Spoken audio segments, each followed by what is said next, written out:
Today I will be attending the 2024 Royal Rumble, and you're coming with me. So I actually did get these tickets months ago, nearly paid $1,000 for them. We're actually gonna be sitting in the floor of the Tropicana field for the Royal Rumble. Floor seats is gonna be great. I don't know how close or how good the view is gonna be, but I'm hoping it's pretty good because I paid a lot of money for them. This is actually the first ever Royal Rumble I'm ever gonna be attending, so it's actually really exciting. I've never gone to one, but I've always wanted to. And it's about 2 o'clock now, so I think it's time we head out for the Royal Rumble and see what happens.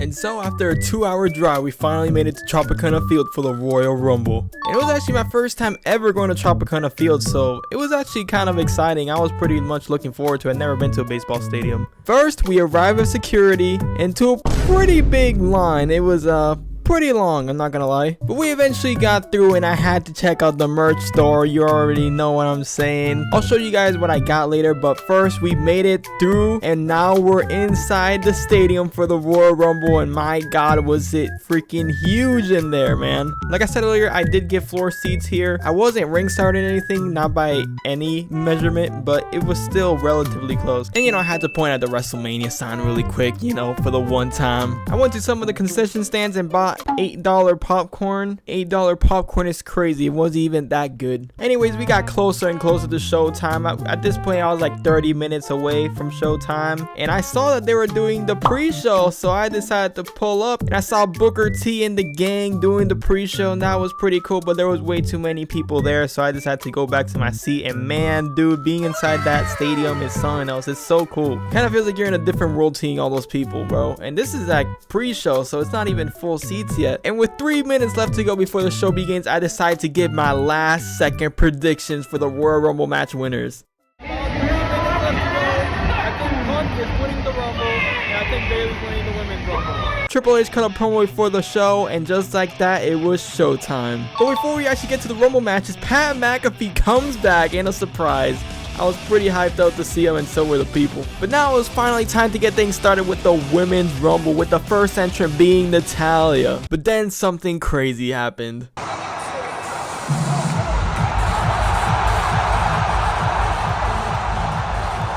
Naomi returned, and I literally couldn't see her until she got into the ring because everybody was going crazy. Anyways, the Women's Rumble finally got started with the first 2 entrants being Natalya and Naomi. Soon after that, the entrants started coming in with number 3 Bayley, my personal prediction for the winner of this Rumble. We get a couple more entrants like Candice LeRae, but then something insane happens that I never saw coming.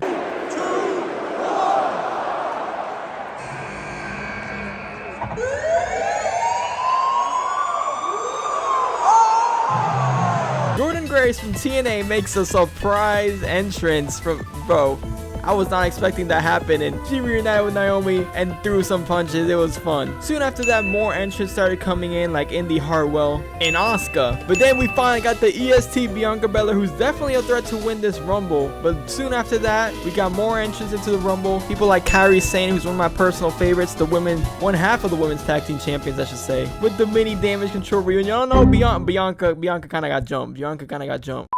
Tegan Knox, Kaden Carter, Chelsea Green. Nah, I can't do it. But then one of the most insane spots in the Rumble happens with Bianca picking up Jordynne Grace into the KOD on the side of the ring and eliminates Jordynne Grace. I was kind of sad I didn't get a better angle of it, but it is what it is. And then Maxine Dupree, of all people, enters the Rumble for some reason, but hey, it's fun, so whatever. Then Nia Jax enters the Rumble, and people are not having it.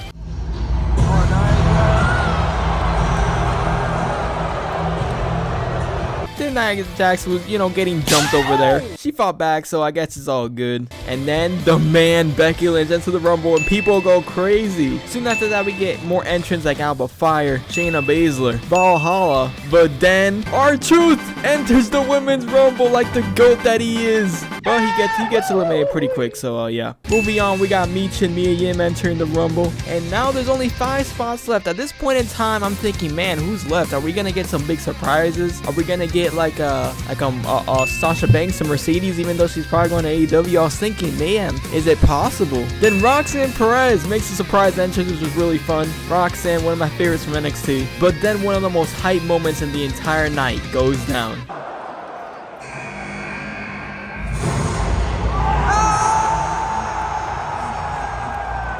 Jade Cargill makes her WWE debut in the Rumble. Dude, that was a huge pop to hear in person. I don't know how it came off on TV, but that was a pop. First thing she did was have a huge standoff of Nia Jax. But then Tiffany Stratton, even though the freaking screens weren't working, so a lot of people didn't even know who it was. But Tiffany Stratton makes her Royal Rumble debut, even though I know who it was. But most people didn't know who it was because the screens weren't working. Anyways, we finally got to the final entrant to the Rumble, number 30. Who is it gonna be?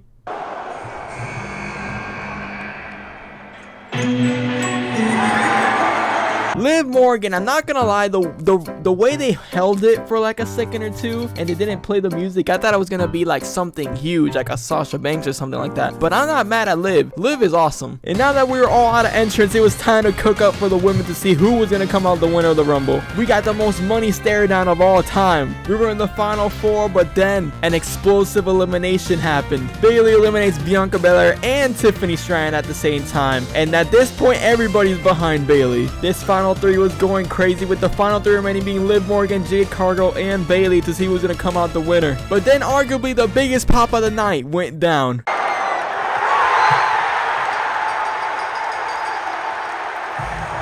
Yeah, I was pretty excited because Bayley won the Women's Royal Rumble. My prediction came through.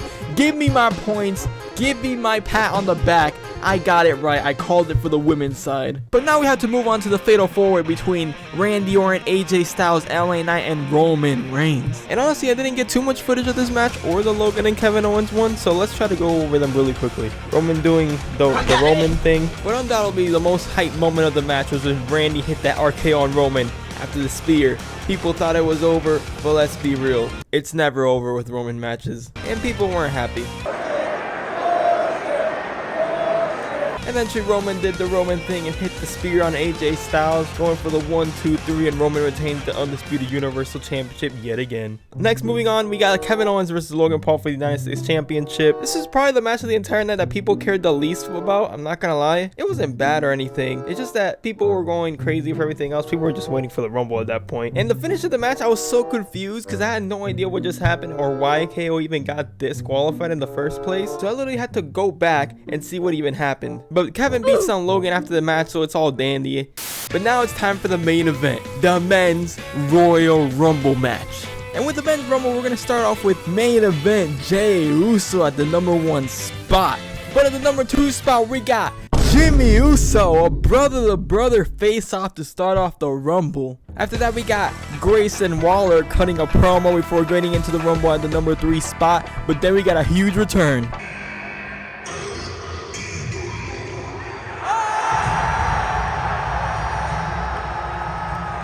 Andrade has returned to WWE. You love to see that. After that, we get another huge entry with Carmelo Hayes, one of the GOATs of NXT currently. Love to see him in the Rumble. That man doesn't miss. At number 5, we got Shinsuke Nakamura, but during his entrance, something pretty crazy happened.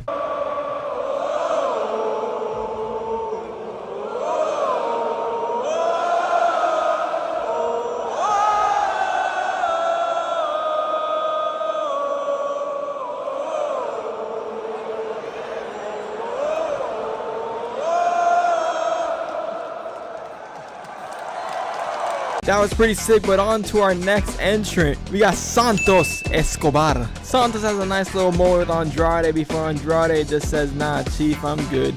But then Dominic Mysterio enters the Rumble into a freaking sea of boos. Later on, we get Carlito into the Rumble, and he does do the thing. We get Bobby Lashley, Ludwig Kaiser, who I thought was Gunther at the time for some reason, because I couldn't even see him. There was no video. Austin Theory, Finn Balor, but then after that, we get a huge entrant.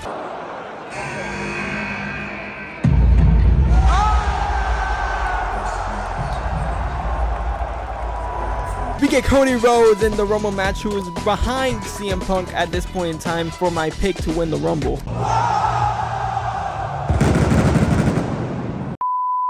And I'm not gonna lie, at this point in time was when my phone started dying. I had like 10% left and I was not trying to be stranded without a phone. So the amount of stuff that I captured on video is gonna be a lot less, but I did capture some cool stuff like Gunther coming into the match. Then we get another huge surprise from NXT. Braun Breaker enters the match and starts doing his thing. Man starts cooking. After a while, Pat McAfee of all people enters the Royal Rumble match, but ends up just eliminating himself. Then R-Truth enters the Rumble, and honestly, this is one of the coolest moments in my opinion of the entire Rumble, and the crowd played into it perfectly. I didn't capture it on camera, but this dude did a hot tag in a Rumble. It was pretty sick. But after a couple more entrants, a big boy came in.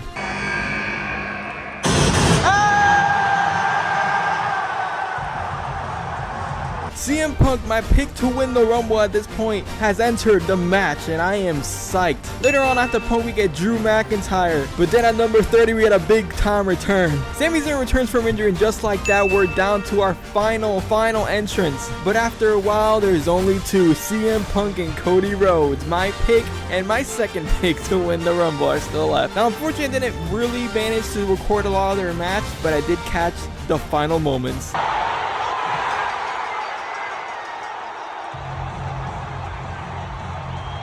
And just like I said, 2 years in a row, Cody Rhodes has won the Royal Rumble. I wasn't really expecting it. I thought Punk was going to take it, but hey, I'm happy to be wrong. And you already know we had to point at that WrestleMania sign.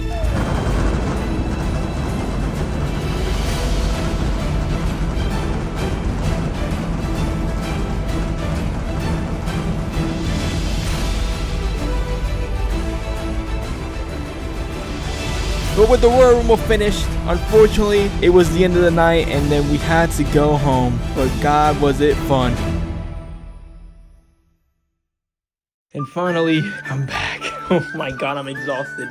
It is 3 in the morning right now. I'm dead. Really quickly, I wanted to show off some of the things I actually bought during the Rumble, which is this CM Punk autograph print, this Cody Rhodes autograph print, which is great because they were the final two in the Rumble, by the way. So a Royal Rumble 2024 shirt that proves I was in fact there. And overall, my God, that was an insane experience. I don't know how I came off on TV, but I was screaming my lungs out. I was having the time of my life. It was one of the best experiences, right next to going to WrestleMania earlier this year. It was amazing. I had the time of my life. But if you guys enjoyed it, let me know if you want to see more of these type of vlogs or anytime I go to these big events, because I'm trying to go to more of them. I'm trying to travel more. Of course, subscribe to the channel, like the video. I didn't end my predictions before the show were I thought CM Punk and Bayley were gonna win. I got Bayley, but I didn't get Punk, but he was the runner-up, so I'll take it. But of course, make sure to like the video, subscribe to the channel. We're on the road to 12K. I'll see you guys on the next one.